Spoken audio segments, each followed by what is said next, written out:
এইখান আমাৰ ডুমৰগুৰি গাঁৱৰ তৃতীয় খণ্ড সন্তোষপুৰ ডুমৰগুৰি পঞ্চায়তৰ তৃতীয় খণ্ডৰ গাঁৱৰ ৰাস্তাটো ইমান বেয়া, এতিয়ালৈকে মানে চৰকাৰক আমি কিমানবাৰ অনুৰোধ জনাইছোঁ, এতিয়ালৈকে ৰাস্তাটো কোনো মেৰামতি নহ'ল। আমি ইমান দুৰ্ভাগ্যজনক মানুহ যে ৰাস্তা দি কিমান সৰু সৰু কণ কণ ল'ৰা ছোৱালী স্কুললৈ যায় আৰু চাইকেল এটা লৈ বা চেণ্ডেল এটা পিন্ধি ঘৰৰ পৰা ওলাই অহাটো আমাৰ অসুবিধা।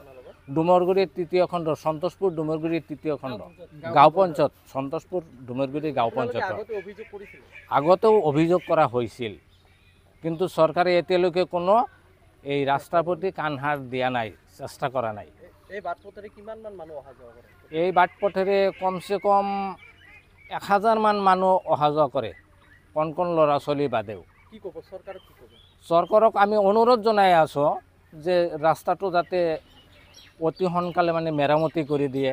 আমাক বিৰাট অসুবিধা হৈছে। ডিজিটেল ইণ্ডিয়াত যে এনেকুৱা ৰাস্তা, আমি অন্যান্য ঠাইলৈ গৈছোঁ কিন্তু অসমৰ, কিন্তু এনেকুৱা ৰাস্তা আমি পোৱা নাই।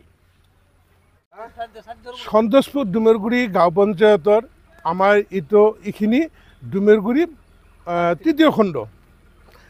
এইটো ৰাস্তা এইটো চুবা আজি 70 বছৰ আগৰ পৰা মোৰ দেউতাকে ইয়াতে বসবাস কৰি আছে, মোৰ জন্ম ইয়াতে হৈছে। কিন্তু ইমান দিনৰ ৰাস্তা আজিকালি ডিজিটেল ইণ্ডিয়াৰ জগতো যদি আমাৰ এনেকুৱা ৰাস্তা আমাৰ ভাৰতবৰ্ষত কিংবা অসমত কিংবা আমাৰ পঞ্চায়তত আছে, মানে এইটো দুখ লগা কথা। আমি এই এযোৰ চেণ্ডেল পিন্ধি আমাৰ ঘৰৰ পৰা মানে এই বজাৰত যাব নোৱাৰোঁ। চাইকেল, বাইক, ৰিক্সা এইবিলাক বাদে দিয়ক।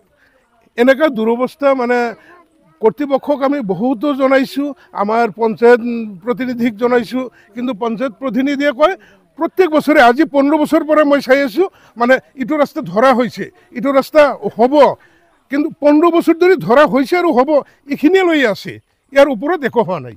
চৰকাৰক কি ক'ব? চৰকাৰক মই এইখিনিয়ে অনুৰোধ জনাম যে